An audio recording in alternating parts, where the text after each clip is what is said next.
Dopo la stagione 2008-2009 in cui il Cagliari di Max Allegri aveva per poco cullato il sogno di arrivare in Coppa UEFA, nella stagione 2009-2010 il Cagliari fa alcuni accorgimenti e tenta l'assalto alle zone alte della classifica.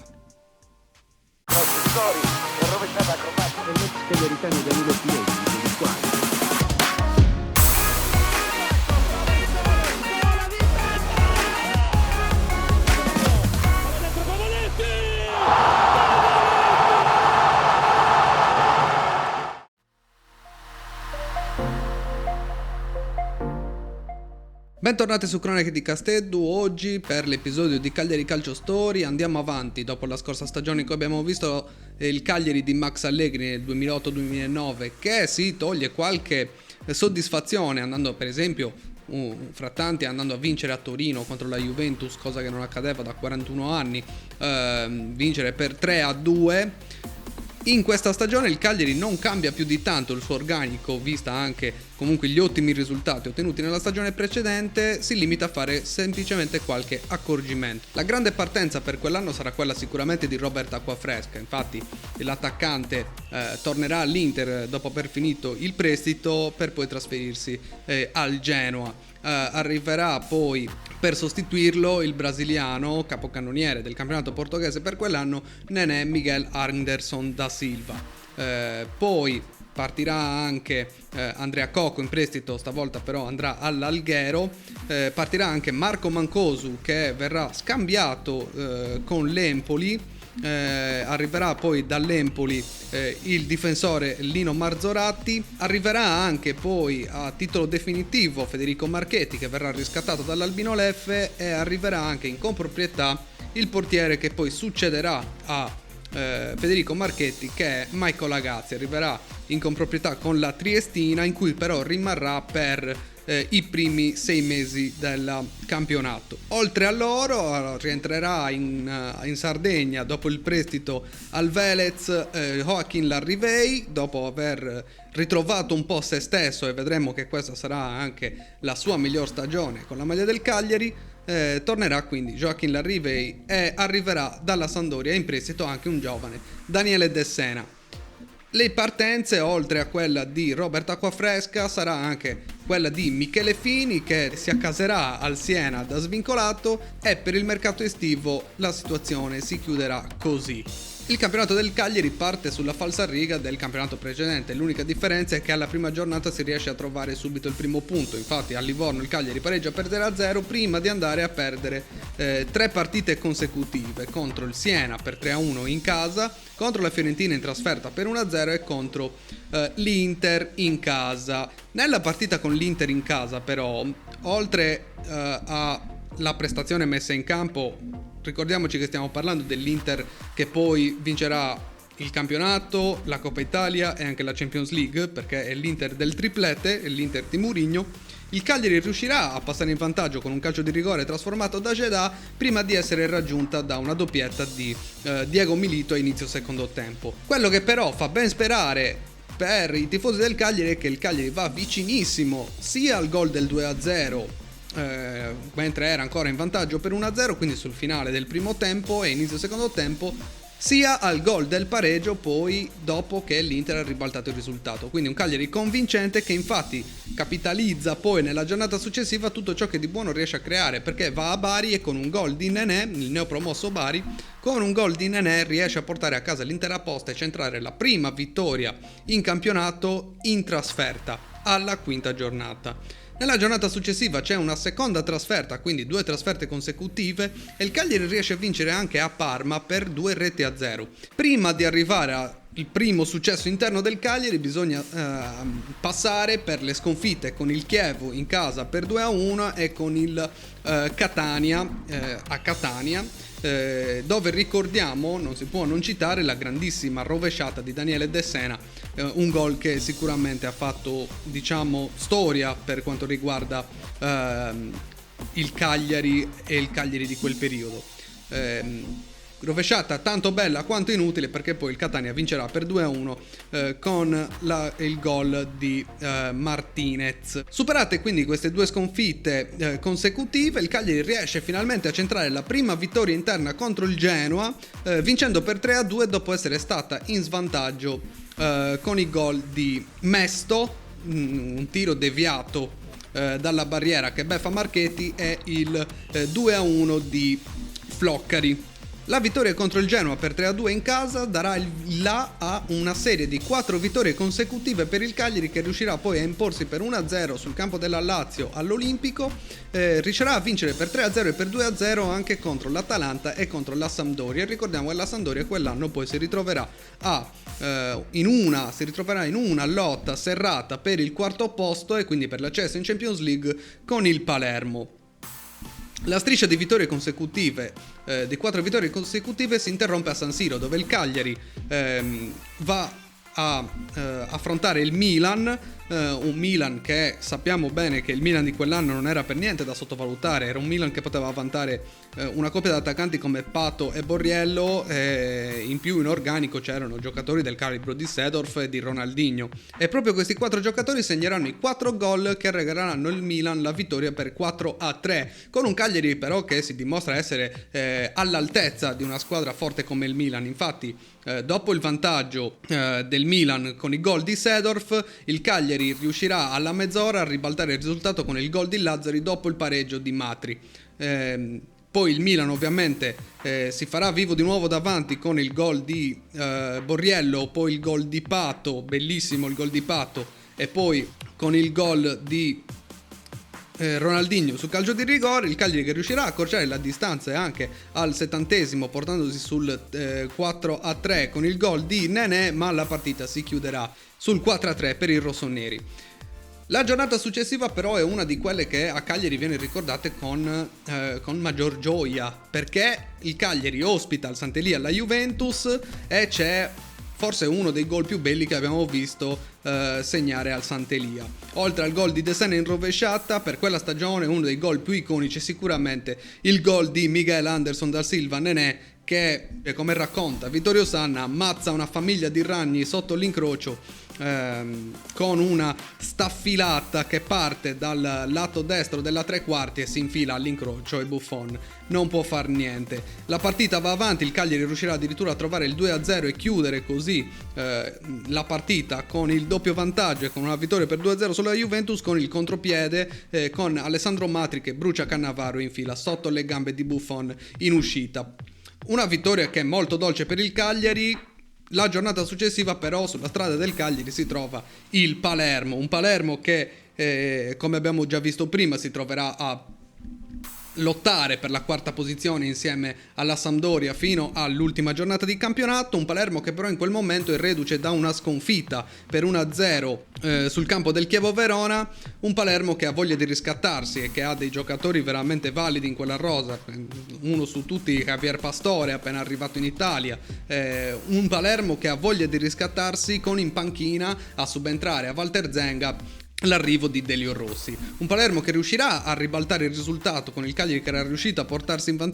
vantaggio con il gol di Matri, con una palla splendida di Cosu con l'esterno del piede. Palermo che riuscirà poi a ribaltare il risultato con il gol di Simon Kjaer e lo spettacolare gol del pareggio di Igor Budan. È un campionato pieno di partite indimenticabili del Cagliari, e a dimostrarlo c'è la 16ª giornata, perché il Cagliari ospita il Napoli e sappiamo bene che negli ultimi anni Cagliari-Napoli ha sempre regalato tante emozioni, e non è da meno l'edizione di Cagliari-Napoli del 2009-2010, perché il Napoli riesce a passare in vantaggio con il gol di il Pocio Lavezzi e addirittura a raddoppiare al 65esimo minuto con il gol di Pazienza. Poi nell'ultimo quarto d'ora il Cagliari riesce a ribaltare completamente la situazione con il gol del ritrovato Joaquin Larrivei che accorcia le distanze, il gol di Matri all'80esimo che porta il punteggio sul 2-2, e con al 90esimo minuto Jeddah appena entrato, primo pallone toccato, con un colpo di testa che è sicuramente una delle sue maggiori qualità, riesce ad infilare addirittura il 3-2. Un Napoli che in 10 uomini si ritrova con 5 minuti di recupero a disposizione, in 10 uomini perché l'Avezzi fa un gestaccio e tira una pallonata a Massimiliano Allegri. Ovviamente il gestaccio gli costerà l'espulsione, con però il Napoli che si riversa in avanti e riesce a trovare il pareggio al 95esimo e 30 secondi, quindi nel recupero del recupero, per il tempo che è stato perso durante l'espulsione di Lavezzi, riesce a trovare il pareggio con il gol di Bogliasino. Una partita che fino al 70esimo minuto poteva essere favorevole al Napoli, che invece al 90esimo si è ritrovata a essere favorevole al Cagliari, con il Cagliari che rosica per il pareggio piuttosto che il Napoli che aveva dominato per, diciamo, buona parte della gara. Dopo Cagliari-Napoli si dovrebbe andare a giocare a Udine per Udinese-Cagliari per la 17esima giornata. Peccato che a Udine sia scesa una copiosa quantità di neve, quindi la partita viene rinviata a febbraio e siamo all'ultima, Udinese-Cagliari doveva essere l'ultima giornata del 2009 del campionato di Serie A, ma viene rimandata insieme ad altre 3 partite per neve, viene rimandata al 24 febbraio, quindi il Cagliari andrà avanti sino alla 25esima giornata con una partita in meno. Quindi si skippa direttamente alla prima giornata del 2010 ed è Cagliari-Roma. Un Cagliari-Roma che vedrà la Roma portarsi sul doppio vantaggio con il gol di Pizarro su calcio di rigore e il gol di Perrotta, con un Cagliari che però non mollerà, ed è questo un grande pregio del Cagliari, che diciamo è una qualità che il Cagliari non ha mai perso, quello di non mollare fino all'ultimo secondo, e infatti troverà il pareggio al 90esimo minuto con Diego Lopez e al 96esimo minuto sarà Conti a firmare il pareggio per il Cagliari, che determinerà il risultato finale sul 2-2. L'ultima giornata del girone d'andata il Cagliari va a vincere a Bologna e con la vittoria sul Bologna per 1-0 il Cagliari si attesta al 10° posto con 27 punti, quindi una zona di classifica abbastanza tranquilla che permette alla squadra di affrontare con massima serenità il girone di ritorno. Girone di ritorno che si apre con 3 risultati utili consecutivi. Infatti il Cagliari riuscirà a vincere per 3-0 contro il Livorno con la doppietta di Joaquin Larrivei, unica doppietta di El Bati con la maglia del Cagliari, con il secondo gol tra l'altro che arriva da centrocampo e con il terzo gol messo a segno da Jeddah. Poi si andrà a Siena e si pareggerà per 1-1 e si pareggerà anche per 2-2 in casa contro la Fiorentina, prima di andare a San Siro per sfidare l'Inter, che si imporrà con un 3-0 senza appello. Ma il Cagliari non demorde e riesce a incastrare 2 vittorie consecutive con il Bari e con il Parma per 3-1, 2 vittorie consecutive per 2 partite consecutive in casa. Vincerà per 2-0 contro il Parma e per 3-1 contro il Bari. Ora, dopo la vittoria contro il Parma per 2-0 e quindi alla 25esima giornata, il Cagliari occupa l'ottava posizione, ma a soli 3 punti di distanza dalla Juventus, che occupa il 4° posto. Quindi il Cagliari avrebbe, come abbiamo visto prima, nel recupero della 17esima giornata contro l'Udinese, avrebbe il match point per agganciare la Juventus in 4ª posizione, in quanto il Cagliari ha 38 punti e la Juventus ne ha 41. Il Cagliari spreca malamente il match point perché riesce ad andare subito in vantaggio con il gol di Jeddah al 2° minuto, prima di essere recuperato in soli 2 minuti dai gol di Alexis Sanchez e di Totò Di Latale. Il Cagliari butta all'aria il match point e la vittoria col Parma, arrivata alla 25esima giornata, sarà anche l'ultima della stagione. Infatti il Cagliari, diciamo, trovandosi a 38 punti, io personalmente dico che secondo me voci dall'alto hanno fatto fermare la squadra perché l'intenzione di andare in Coppa non c'era, e per intenzioni di andare in Coppa che non c'era mi riferisco ovviamente al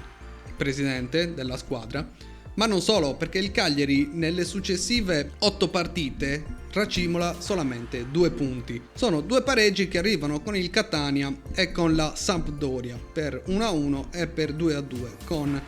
i siciliani. Perderà poi col Milan per 3-2, con la Juventus per 1-0 e qui verrà esonerato Massimiliano Allegri, che molto probabilmente dalle voci che circolano aveva già trovato un accordo con il Milan per l'anno successivo, e quindi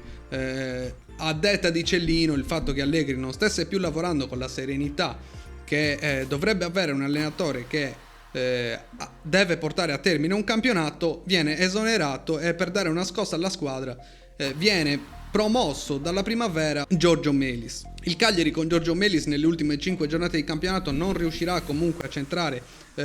più la vittoria, ma riuscirà a pareggiare 4 delle ultime 5 partite. Infatti riuscirà a fermare Palermo, Napoli, Udinese e Bologna, perdendo solamente la penultima giornata contro la Roma. Il Cagliari quindi chiuderà così la sua avventura con Massimiliano Allegri in panchina. Allegri che si è conquistato, diciamo, palcoscenici più importanti con le bellissime cose che ha fatto vedere a Cagliari, ma ci sono tante altre cose che ha fatto in quella stagione Max Allegri. Una su tutte, mandare in nazionale ben 2 giocatori del Cagliari, perché oltre a Davide Biondini, che andrà circa inizio campionato in nazionale, anche Andrea Cossu vestirà la maglia della nazionale. Oltre a questo bisogna segnalare anche i giocatori che sono arrivati in quella stagione. Infatti in quella stagione ovviamente parliamo di gennaio, perché la sessione estiva del calciomercato abbiamo visto che cosa ha portato, ma la sessione invernale del calciomercato porterà a Cagliari Michael Agazzi, come abbiamo visto prima, che in comproprietà dalla Triestina arriverà a Cagliari e sarà il vice Marchetti e poi successore di Marchetti. Marchetti che tra l'altro poi si guadagnerà in quella stagione la convocazione ai mondiali in Sudafrica nel 2010, diventando purtroppo poi anche triste protagonista. Diventerà un po' il capro espiatorio, diciamo, della amarissima spedizione in Sudafrica. Arriverà in prestito alla Juventus Lorenzo Ariaudo, che diciamo sarà un po' il vice Astori, ma su tutti arriverà in prestito dal Piacenza il ninja Raja Nainggolan, che sarà destinato a diventare uno dei calciatori più forti che sia passato da Cagliari. A proposito del ninja, indimenticabile ovviamente il suo esordio a Verona contro il Chievo, suo esordio che arriverà al 63esimo minuto quando subentrerà a Lazzari contro il Chievo Verona, ma la sua, diciamo, primo estratto con la maglia del Cagliari durerà solo 7 minuti, perché al 70esimo per doppia munizione si farà cacciare dal campo. Questo darà un po' l'idea della veemenza e della grinta del giocatore, che però poi sarà bravo a dosare e a utilizzare al meglio per essere funzionale alla squadra e non lasciarla soprattutto in 10 uomini, e dà il là, diciamo, a un Cagliari che con queste basi può stare, diciamo, tranquillo, con l'organico che si è creato, può stare tranquillo per un po', diciamo, di anni a venire. Quindi la stagione si chiude così, con il Cagliari che, diciamo, amministra quei buoni punti, quei 40 punti che aveva conquistato fino alla 25esima giornata, erano 38 alla 25esima, chiuderà il campionato con 44 punti e dall'essere stato in odore, diciamo, di quarto posto, chiuderà il campionato addirittura quintultimo con soli 9 punti di vantaggio sull'Atalanta terzultima, in una classifica che vedrà però solo il Bologna a frapporsi tra proprio Atalanta e Cagliari. Qui si chiude quindi questo episodio di Cagliari Calcio Story. Se ti è piaciuto il contenuto, se ti va di supportare questo progetto, se ti piace il mio nuovo studio che ho cambiato, diciamo, ambientazione, lascia un iscriviti, lascia un mi piace, condividi il canale o il video con un tifoso del Cagliari o con un appassionato di calcio che si ricorda di quel Cagliari di quella stagione. Poi ho attivato le donazioni, quindi se vuoi offrirmi un caffè sei libero di farlo con